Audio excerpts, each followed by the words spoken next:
بسم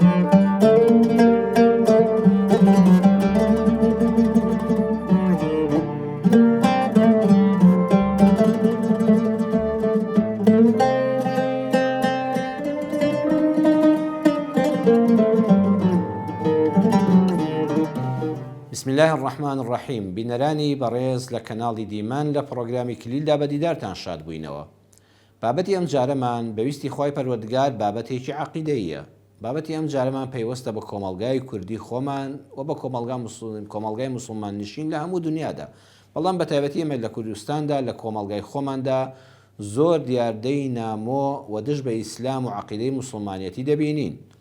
کاتێک کە خەڵکێک تنگانەیەک ڕووی تێدەکا، گرفتێک ڕووی تێدەکا، بابەتەکە دەرونیە، جەستەییە، پەنا بۆ سیحر و بۆ فاڵچی و بۆ کۆمەڵە نوشتەنووسی ناشەرعی و ئەو شتانە دەبرێت کە هەمومان منیش و جەنابیشت بیستومانە و مامۆستایانی بەڕێزی ئاینی پرسیاریان لێ دەکرێت و داوایان لێ دەکرێت و ڕوونکردنەوەیان دەدرێتێ. لە خزمەت قورئانی پڕبەرەکەت و بەخششدا باسی ئەوە دەکەین کە خۆی پەروەردگار ڕێنماییمان دەکا. کاتێک کە دەرگاکانی ژیان بە ڕووماندا داخران، کاتێک کە خەڵکی پشتیان تێکردین، پەروەردگار لە سوورەتی ئەتەوبە ئایەتی 129 دەفەرمێ فەئین تەوەلەو، ئەگەر جارلێن فەرموو فەئیذا تەوەلەو، فەئین تەوەلەو ئەگەر، یعنی وا مەزانە بەردەوام پێشبینی خراپت هەبێ. ئەگەر قورئان دوو شە بەکاردێنێ، ئین لەگەڵ ئیذادا. هەر کاتێک ئینمان هەبوو لە قورئاندا یعنی دەکرێت ئەوە ڕوونەدا، بەڵام ئیذامان هەبوو یعنی بە دڵنیاییەوە ڕوودەدا. خی گەورە دڵنەواییمان دەداتەوە، خی گەورە دڵمان خۆش دەکات. پێمان دەفەرمێ ئەی مرۆڤەکان، ئەی بەندەکانم، ئەی موسڵمانان ئیمانداران، وا گەشببینانە بڕوان نەژیان کە تووشی ناڕەحەتی نابن، تووشی گرفت نابن. بەڵام ئەگەر ڕۆژگارێک ژیان بە ئارەزووی ئێوە نەسوڕا، بارودۆخەکان پشتیان تێکردن، خەڵکانی دڵسۆز لە دەورتان نەمان، کێشە و گرفتەکانتان زۆر بوون، مەڕوخێن. فەئین تەوەلەو، ئەگەر هەموو خەڵکی پشتیان تێکردن، عەرزم کردن بارودۆخی سیاسی وڵاتەکەت، ئابووری وڵاتەکەت، بارودۆخی خێزانی و کۆمەڵایەتی بە ئارەزووی تۆ نەسوڕا، ئارەزوەکانت بەدینە هاتن، خولیاکانت ئامانجەکانت بەدینە هاتن، فەئین تەوەلەو چی بکەی؟ ئایا بچی بۆ لای ساحیر، ئایا بچی بۆ لای نوشتەنووس، ئایا بچی بۆ لای خەڵکانێکی دژبەدین، ئایا بچی لە دار و بەرد و قەبر و گۆڕ بپاڕێتەوە بۆی ڕزگارت کە؟ نە. فەئین تەوەلەو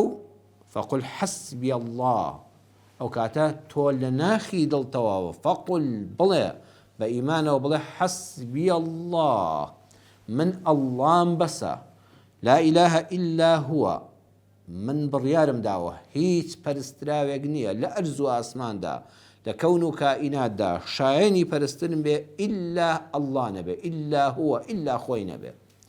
ئەو حەسبی الله، ئەو ئەڵڵایی کە من دەڵم بەسمە چونکە بڕیارم داوە یەقینی ناو دڵم هەیە لە ئەرز و ئاسماندا تەنها ئەوە شایەنی پەرستن بێ، بۆیە عەلەیهی تەوەکەلتو، تەنها پشت بەو ئەڵڵایە دەبەستم. لێرەدا نافەرمێت تەوەکەلتو عەلەیهی،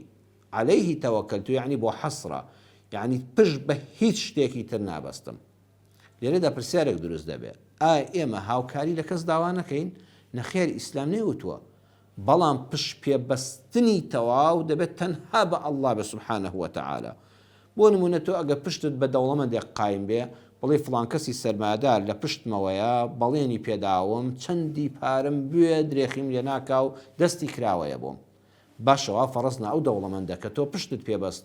بەس تەنها دەتوانێت پارت بداتێ. ئەگە زۆر ڕازگۆ بێ، زۆر دەستکراوە بێ، زۆر دڵسۆزت بێ، برایەتی بنوێنێ، دەتوانێت بەس پارت بداتێ.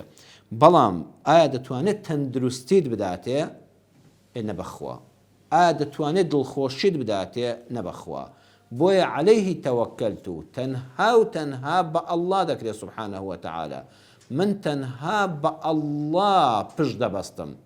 چونکە خەڵکانی تر تەنها دەتوانن گۆشەیەکی ژیانم بۆ پڕکەنەوە کە ئەویش هەرهی خوایە. خوای گەورەیە دڵی ئەو دەوڵەمەندەم بۆ نەرم دەکە هاوکارم بێ. بەڵام عەرزم کردن خۆ ئەو دەوڵەمەندە بەس دەتوانێت پارت بداتێ. ئایا دەتوانێت تەندروستیت پێ ببەخشێ؟ نەخێر. ئایا دەتوانێت لە نەخۆشی بتپارێزێ، لە ڤایرۆسێک بتپارێزێ کە ژیانت تاڵکە؟ نەخێر. ئایا دەتوانێت کە دڵخۆشیت پێ ببەخشێ بە دڵنیاییەوە نەخێر. ئەگە دەڵی من پژ ئەستورم بە بەرپرسێکی باڵای سیاسی و سەربازی و ئەمنی وڵات، مادام لە پەنای ئەوەم بەڵێنی پێداوم بە هەموو هێزی خۆی دیفاعم لێ دەکا و دەمپارێزێ، بەڕێزام بە دڵنیاییەوە ئەو بەس لەوە ئەچێت لە کوشتن بتپارێزێ. یعنی لەوە چە حیمایەت بکە، چوادەوری ماڵەکەت بگرێ، لە چوونە دەرۆدا ئاگای لێت بێ، چاودێری کامێراکانت بخاتە سەر، نەهێڵێ کە خەڵک بتکوژێ. ئەوە ئەم لایەنەی ئەگەر پێکرا، بەڵام ئایا دەتوانێت ئەو بەرپرسە ئەمنی و سەربازی و سیاسیە باڵا دەستەی وڵات جەنابەت بپارێزێ لەوەی جەڵتەیەکی مێشکت بۆ بێ، جەڵتەیەکی دڵت بۆ بێ، دەمارێکی مێشکت بوەستێ، دەتوانێت لەوانە بتپارێزێ؟ بیری لێ بکەوە نەخێر. کەواتە هەر دەبێ بڵێ عەلەیهی تەوەکەلتو، یا الله سبحانه وتعالى تەنها و تەنها من پشت بە تۆ دەبەستم، بەس تەنها تۆ، غەیری تۆ پشت بە هیچ کەسێک نابەستم. ئەو کەسانی تر کە مەرحەبایان دەکەم، کە مداراتیان لەگەڵ دەکەم، کە ئومێدی خێرم پێیانە، تەنها یەک گۆشەی ژیان دەتوانن هاوکاریم بکەن. ئەم بابەتە بابەتێکی زۆر گرنگ و عەقیدەییە مسلمانانی بەڕێز. بەڵێ عەرزم کردن دەکرێت تۆ لەگەڵ خەڵکیدا مەرحەبایت هەبێ، مداراتت هەبێ، بەڵام عەلەیهی تەوەکەلتو، تەنها و تەنها ئەو کەسەی کە شایەنی پشت پێبەستنی ڕاستەقینەیە بەخوا بەس ئەڵڵایە. ئەلەیس الله بکافین عەبدە؟ ئایا پەروەردگار کافی نییە بۆ بەندەکەی خۆی؟ بەلا وەڵڵا، بەرە وەڵڵای خوای گیان تۆ بەسمانی. ومن يتوكل على الله فهو حسبه، لە سوورەتی الطلاق ئاەتی 3دا پەروەردگار دەفەرمێ هەر کەسێ بەڕاستی پشت بە پەروەردگاری خۆی بە ئەڵڵا ببەستێ، فهو حسبه، ئەوە خوای بەسە. هەموو ئەو کەسانی کە تۆ پێویستیت پێیانە، ئەگە پەروەردگارت لەگەڵا بێ و بە تەواوەتی پشتت پێبەست بێ، خوای گەورە دڵی ئەوانیشت بۆ نەرم دەکا. بەڵام ئەگەر هەموو خەڵکی دنیا کە دوو چینە، خەڵکی هەموو سەرزەوی ئەوەی کەوا شتێکی بۆ تۆ پێ بکرێ، دەوڵەمەندێک و سەرمایەدارێکە، دووەمیشیان دەسەڵاتدارێکە، ئیتر غەیری ئەو دوانە هیچکە نییە.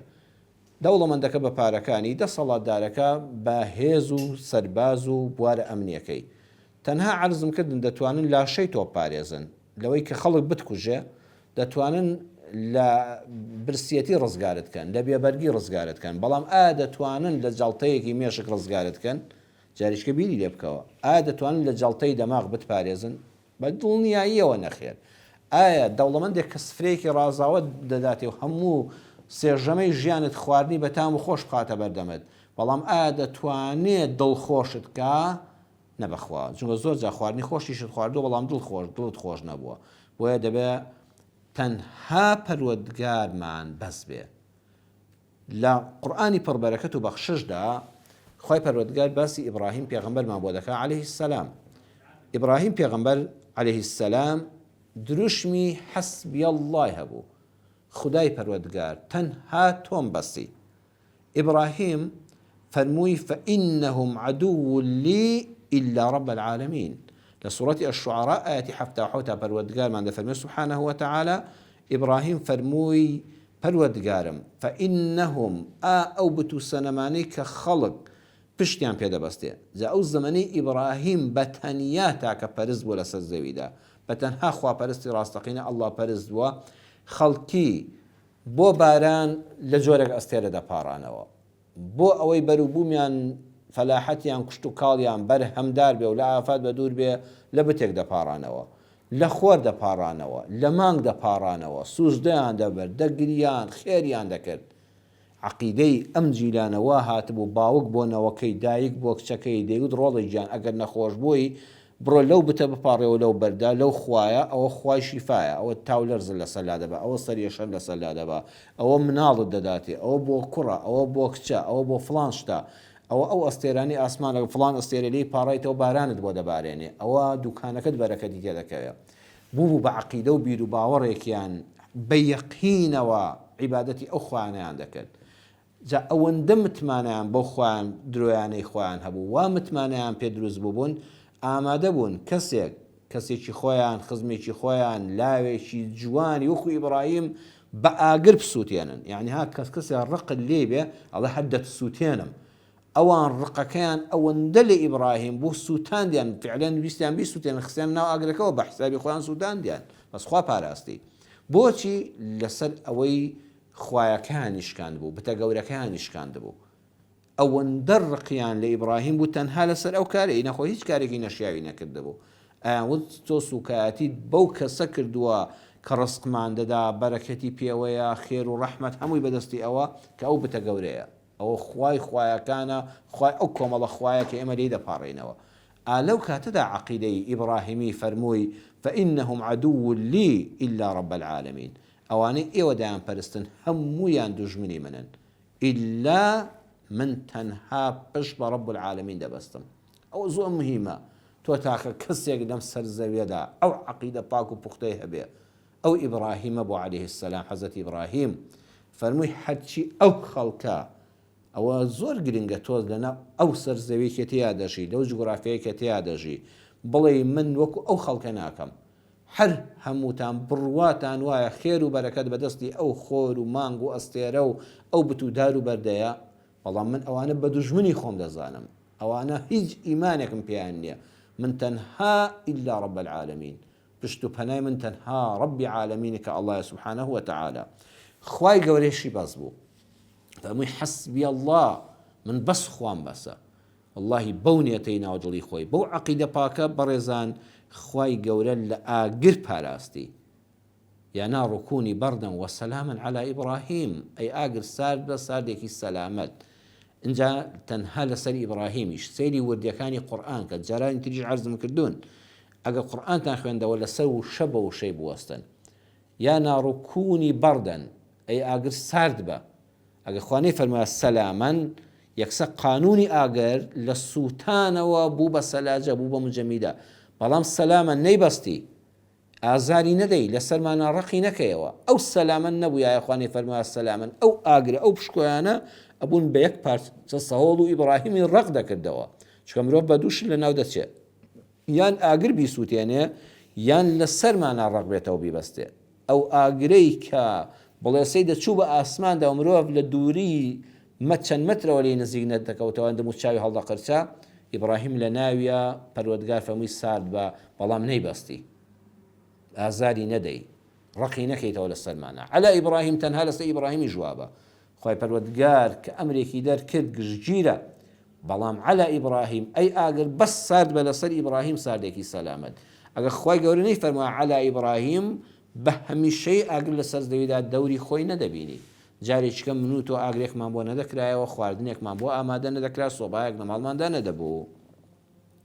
بەڵێ خوای پەروەردگار بە حەسبی الله خوا تەنها تۆم بەسی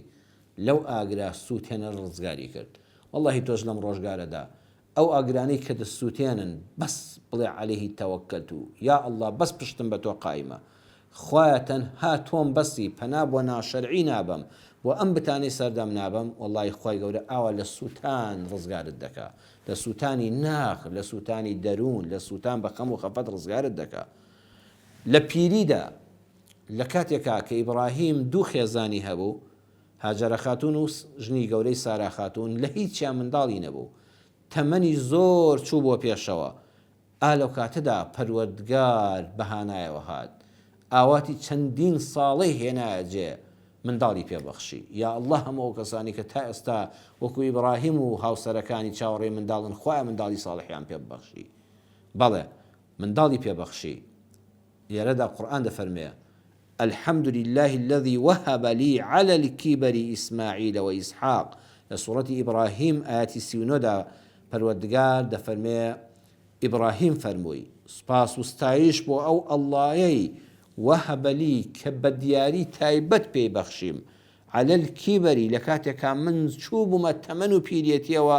ئیسماعیلی پێبەخشیم ئیسحاقی پێبەخشیم خوا لە جیاتی کوڕێک دوو کوڕی پێبەخشی خوانەوەکانی کردن بە پێغەمبەر سەلامی خوا لە هەمویان بێ یعنی تەماشاکە لە زەمانێکە کە هیچ بواری تەندروستی بواری عەقڵی و ژیری مرۆڤ ئەڵێ پیرەمێردێکی ئاوا مناڵی نابێ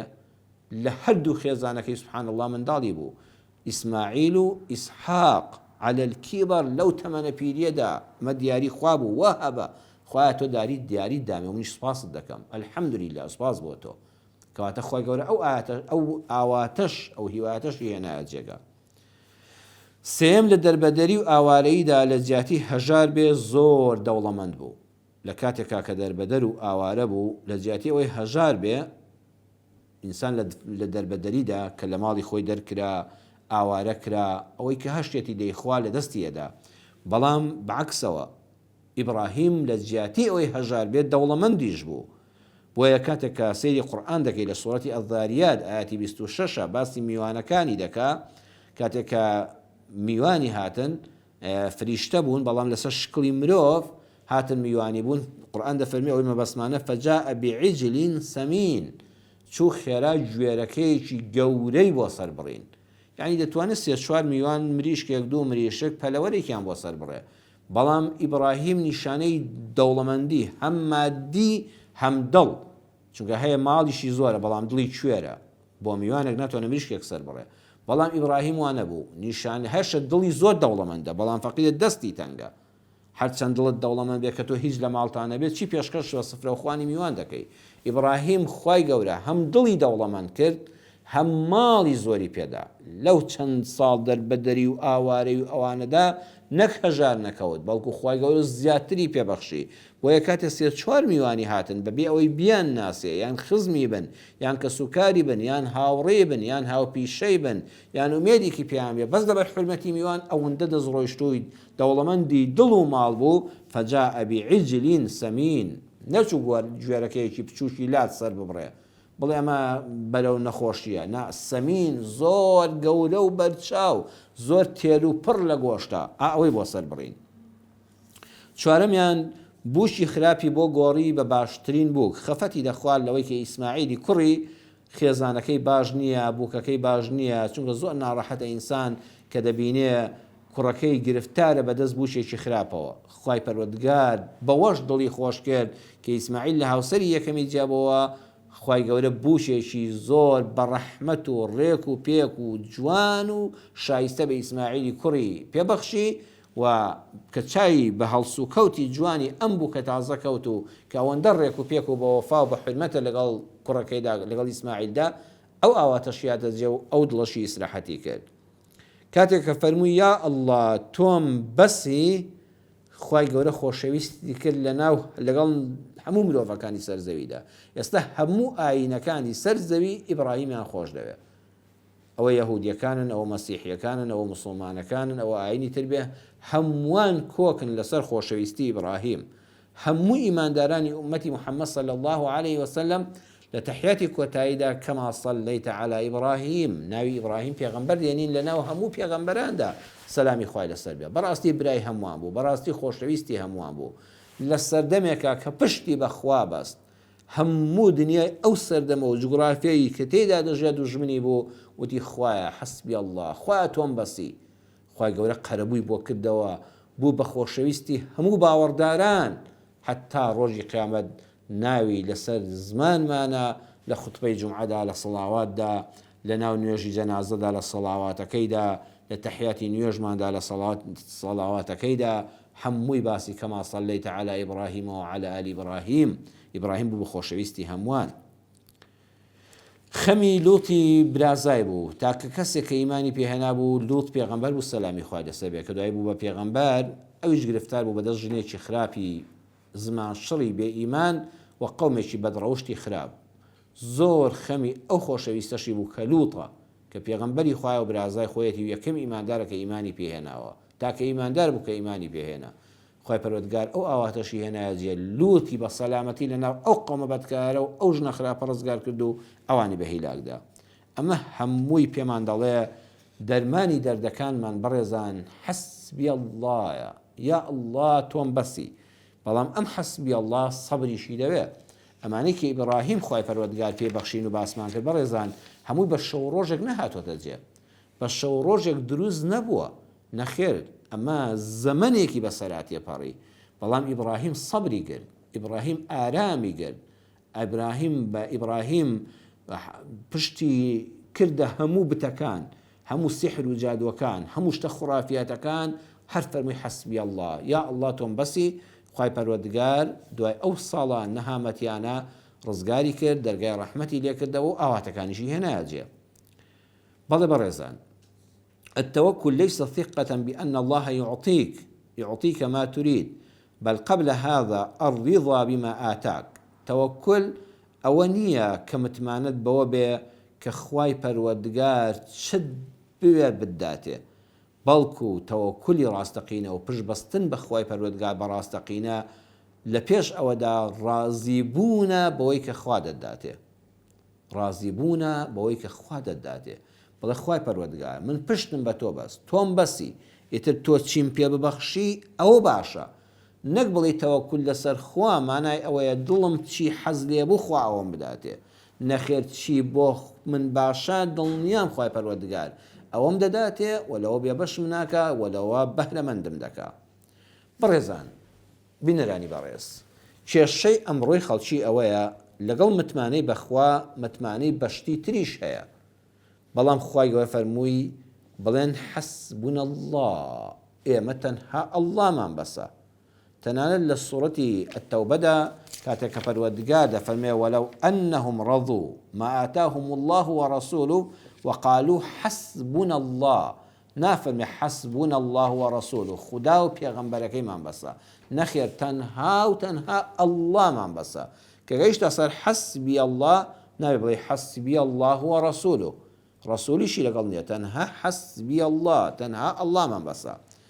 بۆیە بەداخەوە خەڵکێکی ئەمڕۆ بەناو موسڵمان نوێژ خوێن عومرە خوێن سەی دەکەی بۆ بوونی منداڵ ئەم ڕووداوانە لە کوردستانە ئەبیندرێن میدیاکان باسی دەکەن تۆڕە کۆمەڵایەتیەکان بڵاوی دەکەنەوە بۆ بوونی منداڵ سەگ سەر بڕدراوە بۆ ساحیر یعنی کابرا منداڵی نەبووە ساحیرێکی بێویژدانی کافری بێ ئیمان پێ و تۆ بڕۆ سەگێک سەر بڕە ئەو سەگە بێ زمانی سەر بڕیوە بۆ ئەوەی کەوا ساحیرەکە نازەم چی بەسەرا بکە لەسەر خوێنی سەگەکە مناڵ ببێ وەرە عەقڵێکت هەبێت لە وڵاتی موسڵماناندا ئەم بابەتە عەقیدەیە زۆر گەورەیە تۆ موسڵمان لە تۆ ناوەشێتەوە هەر ئەسڵەن خەیاڵیشت بۆ ئەو شتانە بچێت نەک بە کردار ئەنجامی دەی بۆ گەیشتن بە دڵخواست خەڵکێک هەبووە لەم وڵاتەدا کلکی پشیلەی بڕیوە پەنا بەخوا من بە چاوی خۆم بینیمە لە چەند شوێن کلکی پشیلە لێکراوەتەوە ئەو پشیلانە بۆ کلکیان پێوە نییە وتیانە وەڵاوە ساحیر و فاڵچەکان ساحیرەکان داوا دەکەن کلکی ئەو پشیلەیە بۆی کەسێ بگا بە دڵخواز نازەم چی لەسەر دەخوێنێ ئەو پشیلە بێ زمانە بەسە زمانە بێ کلک دەکا ومێدی وایە کە بە دڵخوازەکەی بگا بۆی کە ساحیرەکە کلکی ئەم پشیلەی دەستکەوێت تخۆمە عەقڵە تخۆمە ژیریە بۆی ئینسان کە لە دینی حەق دوور کەوتەوە بڕواتەن هەبێ خەلەل لە هەموو ژیانیدا پەیدا دەبێ خەلەل لە عەقڵ و ژیریدا پەیدا دەبێ بڕوات دەچێتە جیهانی خوڕافیاتەوە کە ئەسڵ و ئەساسی نییە بابەتێکی گرنگە ناوبڕێکی کورتمان هەیە و دێنەوە دیدارتان بسم الله الرحمن الرحیم بەڵە خۆشەویستان باسی ئەومان کرد کە دەرمانی دەردەکانمان چارەسەری گرفتەکانمان بریتیە لە حەسبی الله ئەی پەروەردگارە تەنها و تەنها پشتم بە تۆ بەستووە و یەقینم هەیە تۆم بەسی باسی ئەومان کرد لە کۆمەڵگەی کوردەواری ئەمڕۆماندا بەداخەوە لە میدیاکانەوە دەبیستین دەبینین کە خەڵکێک بۆ بوونی منداڵ چۆتە لای ساحیرەکە بێت تۆ سەگێک سەر بڕە خوێنی سەگەکەم بۆ بێنە بۆ گەیشتن بە دڵخواست پشیلەیەکی بە سەزمان کیلکی لێ بکەیتەوە ساحیرێک چی نازان بەسە کلکەکە بخوێنێ بۆ چارەسەری کێشەی خێزانی بچی بۆ لای ساحیرێک نوشتەنووسێکی ناشەرعی بڵێ نوشتەیەکت بۆ دەنووسن بیخە قەبرەوە ئەم بابەت ئەم قەبرە لە لای چێلی قەبرەکەەوە لە ژێر قەبرەکەدا لە گۆڕستانەکانە کە بینیومانە لە میدیاکانەوە لە تۆڕە کۆمەڵایەتیەکانەوە چکارە ساتێکە عەزیزان چکارە ساتێکە خۆشەویستان یعنی ئینسان لەو گۆڕستانەدا کە بیری دەسەڵاتی پەروەردگاری دەکەوێتەوە بیری قەبر و قیامەتی دەکەوێتەوە بڕوا نوشتەیەک کەلوپەلێک شتێک کە ساحیرێک نوشتەنووسێکی ناشەرعی فاڵچیەک شتێکی بەسەرا خوێندووە ئەگەر ئەمە بکەی ئەوە کێشە خێزانەکەت چارەسەر دەبێت نەوەڵای بەوانە هیچ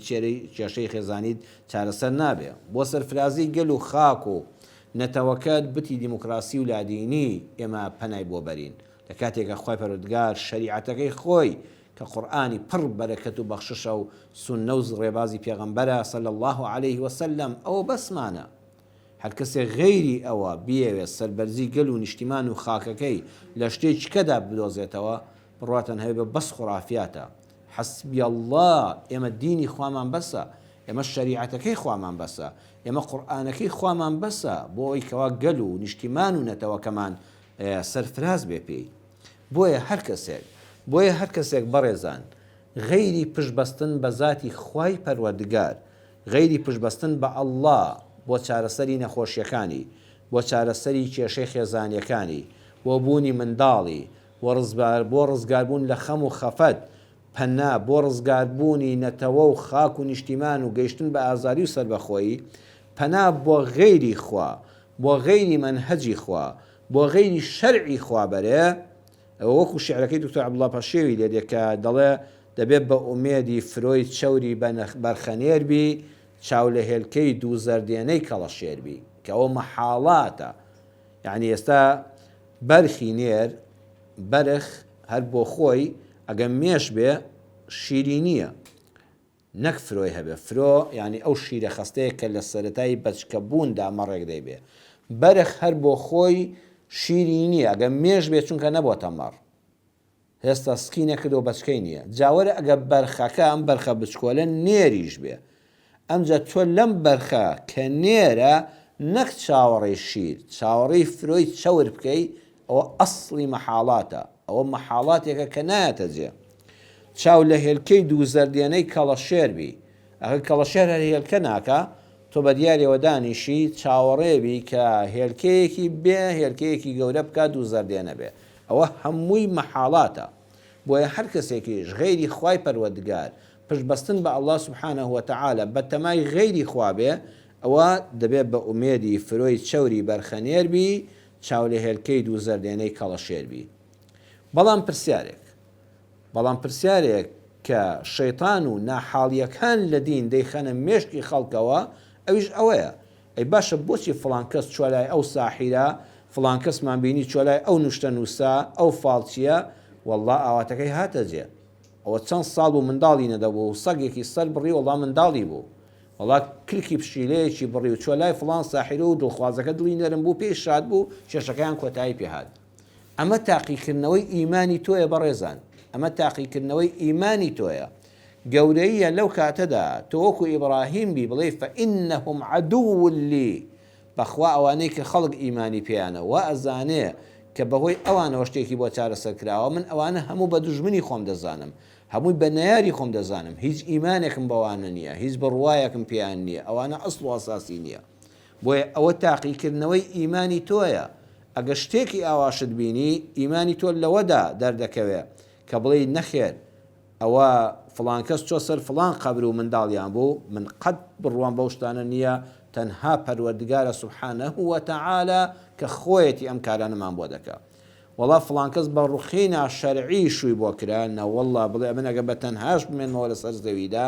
ئەوە واتەشم نایەتە جێ، قەت پەنا بۆوانە نابم. با خەڵکی بڵێن وەڵا من وام کرد و ئاواتشم هاتە جێگا، چونکە شەریعەتی خوا نەهی لێ کردووە من جێبەجێ ناکەم. ئەوە هێنان، ئەوە ئیمانەکەی تۆیە، ئەوە ئیمانی تۆیە کەوا تاقی دەکرێەوە. بۆیە ئەکثەر الناس لە قورئاندا زۆربەی هەر زۆری بۆ زەممە، مەڵە زۆربەی خەڵکی وا دەکا، خۆ نەک زۆربەی خەڵکی، تێگڕای خەڵکی لە سەردەمی ئیبراهیم پێغەمبەردا سەلامی خوای لەسەر بێ پەنایان بۆ ئاواتەکانیان، بۆ ئەستێرەکان، بۆ مانگ، بۆ خۆر، بۆ بد، بۆ دار، بۆ بەرد، نەک هەموو زۆربەی خەڵکی، هەموو خەڵکی. بەڵام ئیبراهیم بۆ ئیمانەکەی ئەوەندە گەورەیە بە تاقی تەنیا فەرمووی ئینەهم عەدوون لی، ئەوانە هەموو دوژمن من، بەخوا ئەوە نەمتمانم پێیان نییە، هەر بە چاوی دوژمناتی سەیریان دەکەم. ئیمانی تۆی خوشکی مسڵمانم ئەوەیە 100 ئافرەت پێت بڵێ وەڵڵا من چوومە لای فڵان کەس یەک شتی بەسەرا خوێن و هەموو شتەکانم چابوو، وەڵڵا کێشەی خێزانیم چابوو، چووم شتێکم خستە ناو ئەو قەبرەوە و ڕزی لە ماڵەوە مێردەکەم دڵی چاک بوو. هەموو خەڵکی ئەم سەرزەویەوە وا بڵێن ئیمانی تۆ لەوەدا دەردەکەی، بڵێ ئەوە درۆ دەلەسەیە، مادام شریعەتی خوای پەروەردگار قورئان و فەرموودەوتیان ئەوەی ڕاستی نییە، من بەس دەڵێم حەسبی الله، خوایە خۆتم بەسی. ئەوە ئیمانی تۆ گەورەیەکەت لەوێدا دەردەکەوێت. ئەینا بەخوا سەدان جار لە نوێژەکەدا دەڵێ کەما صەلەیتە عەلا ئیبراهیم و عەلا ئالی ئیبراهیم، بەڵام لە دوای نوێژەوە یعنی یان کە دەڵێن فڵان ساحیرە فڵان شتەی بۆ کەسێک کردو تۆ یەکسەر دڵت پێی خۆش بێ و دڵت بۆی لێدا، هەر ئەسڵەن لە مانای کەما صەلەیتە عەلا ئیبراهیم هەر حاڵی نەبووی، هەر نەزانی ئیبراهیم چییە بووە کە سڵاواتی بۆ دەنێری کە یادی خێری دەکەی. ئەوە ئیمانەکە دەبێت پێدا بچێەوە. پاکی عەقیدەکەت لە هەموو کاتێکی نوێژدا دەڵێ ئیاکە نەعبود و ئیاکە نەستەعین، ئیاکە پێشکەوتو ناڵی نەعبودوکە ناڵی نەستەعینوکە بە تەنها پەرستش بۆ تۆ دەکەم یا ئەڵڵا بە تەنها داوای یارمەتیش لە تۆ دەکەم ئەگەر دەتەوێت پەرستشەکەت بۆ خوا ڕێک و پێک بێ ئەبێ ئیستیعانەکەشت بەس بە ئەڵڵا بێ یعنی ئێستا تۆ بڵێ خوایە من بەس تەنها تۆ دەپەرستم بەڵام لە داواکردنی خێر و بێری ژیاندا وام خەیاڵ وایە غەیری خوش دەتوانێت یارمەتیم بدە ئەوە پەرستەکە بەتاڵ بەوە ئەو دوانە خوا بە یەکەوە هێناونی ئەم قورئانە چەند وردە بۆچی ئەمە دەبێ هەموو کاتێکی نوێژی فەرض و سوننەت ئەمە نەخوێنی نوێژەکەت بەتاڵە ئیاکە نەعبود و ئیاکە نەستەعین تەنها پەرستشم بۆ تۆیە یا ئەڵڵا تەنها و تەنها داوای یارمەتی کۆمەکیشم بەس لە تۆیە یا ئەڵڵا غەیری ئەڵڵا داوای کۆمەک و یارمەتی لە شتێکی تر کرد یەقینت هەبێ عیبادەتەکەت بەتاڵ دەبێتەوە بۆیە ئەمە لە هەموو نوێژەکە پێویستە بیخوێنی و بەو شێوەیەش ئیمانت پێ بکە باسمان کرد نەعبودو دەبێ نەستەعینی لەگەڵ بێ نەک نوێژ بۆ خوا بکەی بەڵام لە جیاتی حەسبی ئەڵڵا پەنا بۆ سیحر و جادو فاڵچی ببەی ئەگەتان لێبێ ئەو کەسانی کە بەرجی مەلا و بانگخوازی دەپۆشن کە بەداخەوە لە کۆمەڵگەی کوردستانیماندا ڕۆژ بە ڕۆژی زیاد دەکەن کار و کاسپیان بۆتە جنۆکە دەرکردن و سحر بەتاڵکردنەوە و گومانە خستنە دڵی خەڵکەوە ڕۆتان هەبێ مەلام گوێ لێ بووە قورئان خوێن با حساب بانخواز ئەیگو خەڵکی نەجل نەدەن بە یەکترەکە کەسێ محتاجە و کراسەکەتم دەیە چاکەتەکەتم تەیە ئافرەتێک پێویستی بە جلوبەرگێکەوە بۆی نەکردراوە ئەیگو نەوەکو بچێ ئەوە سحری لێ بکات چوو بۆ سەق قەبرستانێک ڤیدۆ بڵاوکردنەوە ئەم جلانە هەموو لێرە فڕێدراون ئەمە هەموو سحریان لێکراوە دوایی جلەکەت کە سحری لێکرا تۆ هەتا بەدبەخت دەبی وەرە بە ناوی دینەوە بە ناوی مەلایەتیەوە بە ناوی بانخوازیەوە ئەم خوڕافیاتە ئەی باشە ئەو جلانە کە لەو سەق قەبرستانە کەوتونیان خۆت فڕێدداون یان شێ دەڵێ بجل بە تەنافێکەوە لە شوێنێکەوە با نەیبردووە با بردوێتی لەو پەنای خستوێتی جلێکی کۆم بۆ فڕێدراوە لە سەرانجوێرکێکە لە زبڵدانێکەوە ناوێتی تۆ بۆ گومان دەخەیتە دڵی خەڵکەوە نەعوذ بالله جا ژیان وای لێ هات ساحیرێک بتوانێت تۆ بەدبەخت کە تۆ بەفەساڵ کە تۆ شود بۆ بکرێت تۆ منداڵت ببێ ئەگەر ئەوە نەبێ ینی دەسەڵاتی خوا نەعوذ بالله لە کوێدا دەبینی ئەو خەڵکەم پێ سەیرە خۆی بە ئەهلی مزگەوت دەچێت بۆ عومرە دەچێت بۆ حەج کەچی بڕاشی بە ئەو خوڕافیاتانەیە شەر نییە هەرچی جلی مەلا و بانخوازی لەبەر بێ ڕەسەن و پەسند بێ ئەمڕۆ تەزویر لە هەموو شتێکا دەکرێت ئەوە تا هەمووڵن بەخوا تەقلیدە ئەمە تەزویرە کەم کەس هەیە بەڵام کەم کەس هەیە هەست بە ئەسڵ و تەزویرەکە بکە یعنی ئەسڵی وا هەیە لەگەڵ تەزویرەکەدا تەزویرەکە وا بەهێز کراوە وا تەقلیدەکە کراوە خەڵکی زۆر پسپۆڕ و شارەزانە بێ ئەو تەقلیدە ناناسێتەوە ئەو تەزویرەی لەگەڵ ئەسڵەکە لێ تێکەڵاو دەبێ بەڵام بەخوا مەلا و بانگخوازی تەزویر چیش هەیە بەس ئەوەیە بگەڕێەوە سەر عەقیدە پاکەکە بەو تەرازوە هەڵی سنگێنی بۆ دەردەکەوێت ئەم مەلایە و ئەم بانگخوازە ئەسڵەکە نییە ئەمە تەقلیدە ئەمە عادیەکەیەتی پاشایەکی لاو هەبووە کاتی خۆی ئەم پاشایە ڕاوێژکارێکی زۆر ژیر و عاقڵی هەبوو پاشا دوای باوکی هاتووە سەر حکم تازە لاو بوو ئەو ڕاوێژکار بوو ویستی دەرسێکی عملی داتێ وتی جەناوی پاشای لاو چ کانزایەک زۆر گران بەهایە وتی جەناوی ڕاوێژکار هەر گومانی تێدانێ پرسیارێکە لە مناڵێکی شکی لێزانێ زێڕ وتی تەواو بەڵام بەڕووکەشی زێڕ مەخەڵەتێ کوڕی خۆم پاشای لاو بەڕووکەش مەخەڵەتێ ئەڵێ وتی نانە ناخەڵەتێم وتی دەی گرنگەوەی نەخەڵەتێ بە قسە ئاسانە بەڵام لە مەیدانی کردارە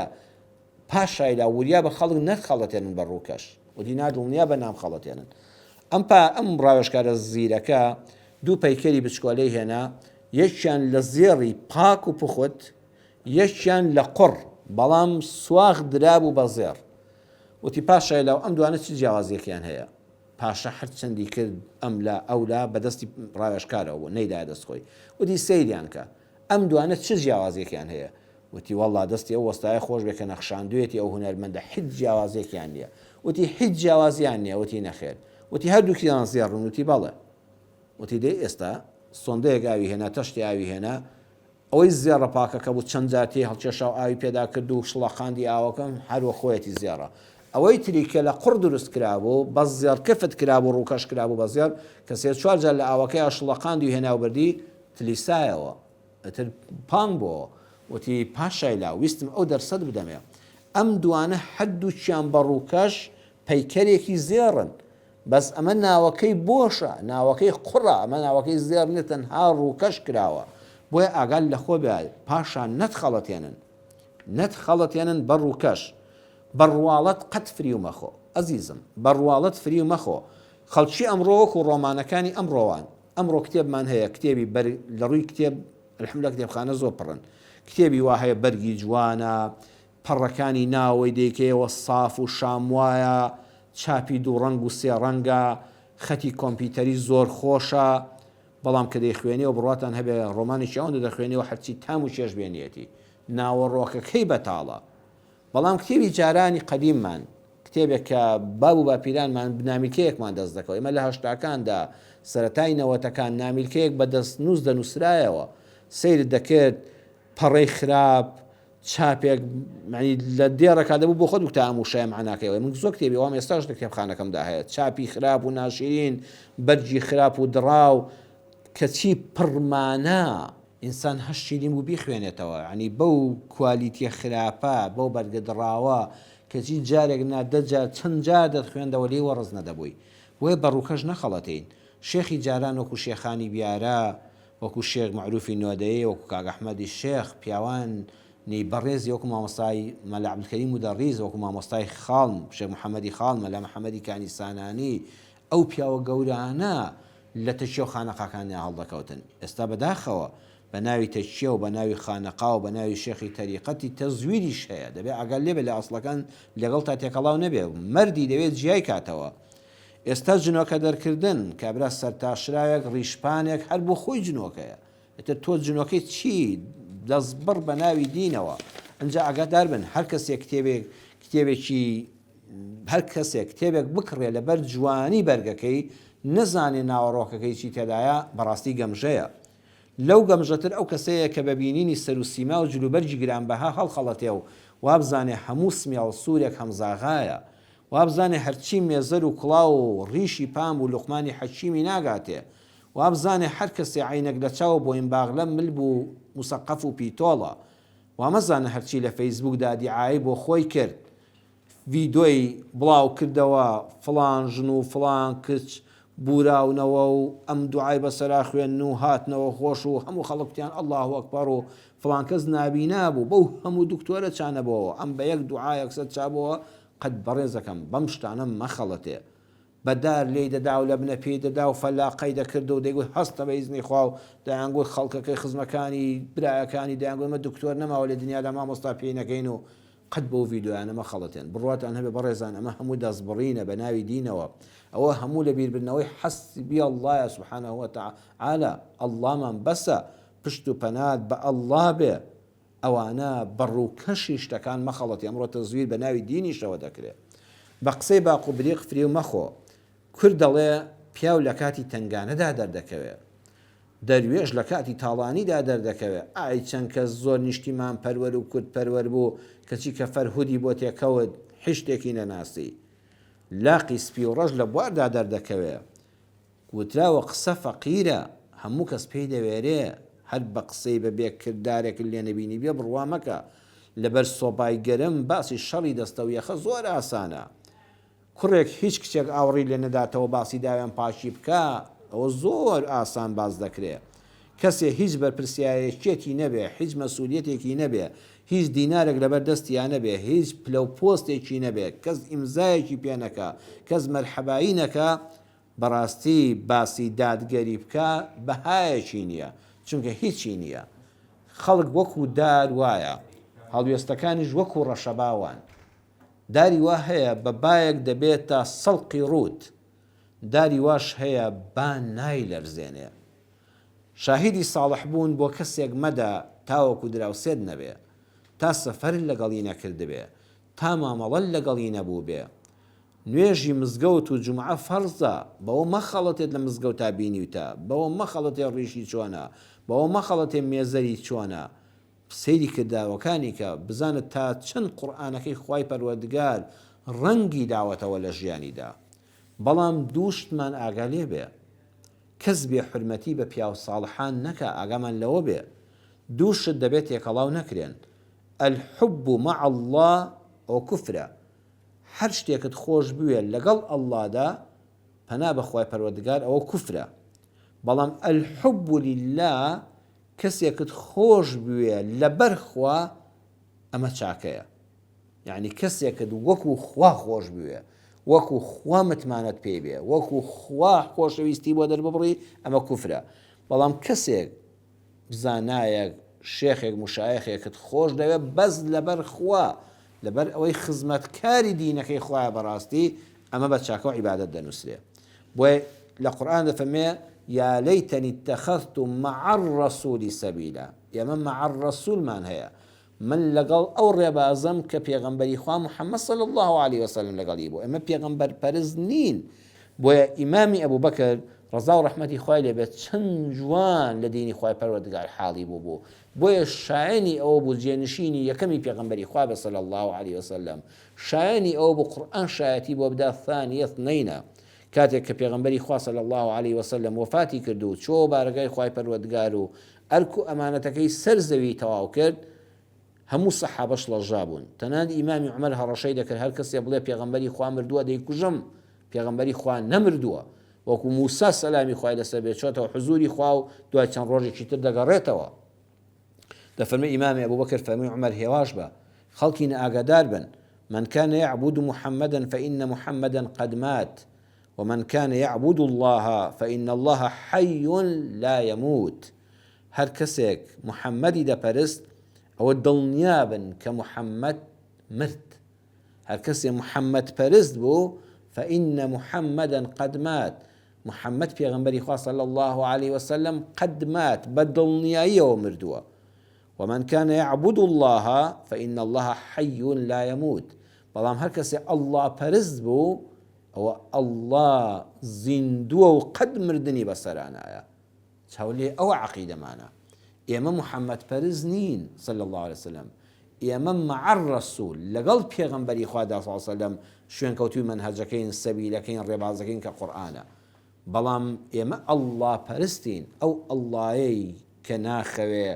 کە نامرێ، کە نەخۆش نابێ، لا تأخذه سینة ولا نوم، نەک ناخەوێ و نەوزیشی نایە، هیلاک نابێ، ماندوو نابێ، بەردەوام بە ئاگایە، ئەزەلیە و ئەبەدیە، هەموو شتێک بەلایەوە ئاسانتر لە کون فەیەکونێکە فەرمووی ببە و دەبێ. وەیە لە هەموو شتێکە پشت بەو دەبەستین. هەموو سەحابەی پێغەمبەرمان خۆش دەوێ صلی الله عليه وسلم بەبێ جیاوازی. هەمووی پیاوە ساڵحەکان، هەموو عولەمایانی ئیسلام، ئەولیا و ساڵحین، ئەمانە الحب للهە، خۆشەویستیمان هەیە بۆیان لەبەر خاتری خوا. بەڵام نابێ ئەوە بگاتە ئاستێک بێتە الحب مع الله، خۆشەویستی هیچ کەسێک نابێ لەگەڵ خوادا هاوتا بکرێ، یەکسان بکرێ. نەخێر، دەکرێت کەسێ دوعایەکی خێرت بۆ بکە، بەڵام نابێت چاوەڕێی ئەوە لێبێ نەعوذ بالله ئەو شتانی کە تایبەتن بەخوای پەروەردگارەوە، ئەم ساڵحە، ئەم پیاوچاکە، ئەم قەبرە، ئەم فڵان کەسە بۆت دەکات، نە بە زیندویی نە بە مردووی. غەیری ئەڵڵا نەفع و ضەر بەدەستی هیچ کەسێک نییە. ئەگەم ئەم عەقیدەیەمان هەبوو و دروشمی ناخ و دڵمان حەسبی ئەڵڵا بوو، تەنها ئەڵڵامان بەسە سوبحانەهو وتەعالا، دڵنیابن ئەم ژیانمان خۆش دەبێ، بە ئاسوودەیی دەژین، بە سەربەرزی دەژین، بەختەوەر دەبین، خۆشحاڵ دەبین و ئینشاء الله ژیانێکی پڕ خێر و بەرەکەت بەسەر دەبین. و کە مردیشین قیامەتێکی ئاوەدانمان دەبێ و ئەو خوای لە دنیادا ئاوا پشتمان پێبەستووە، بەویستی خوا لە قیامەتە سەرفرازمان دەکا و ئەو پێغەمبەرە ئازیزەی کە ئەو ڕێبازی ئاوا بە جوانی بەبێ گرێ و گۆڵ پێگەیاندوین لە قیامەتە شەفاعەتمان بۆ دەکا و هەمومان لە بەهەشتی بەریندا بەیەکەوە کۆ دەبینەوە. تا بەرنامەیەکی تر بە پەروەردگارتان دەسپێرم. وەسەلام عەلەیکم وەڕەحمەتوڵڵاهی وەبەڕەکاتوه.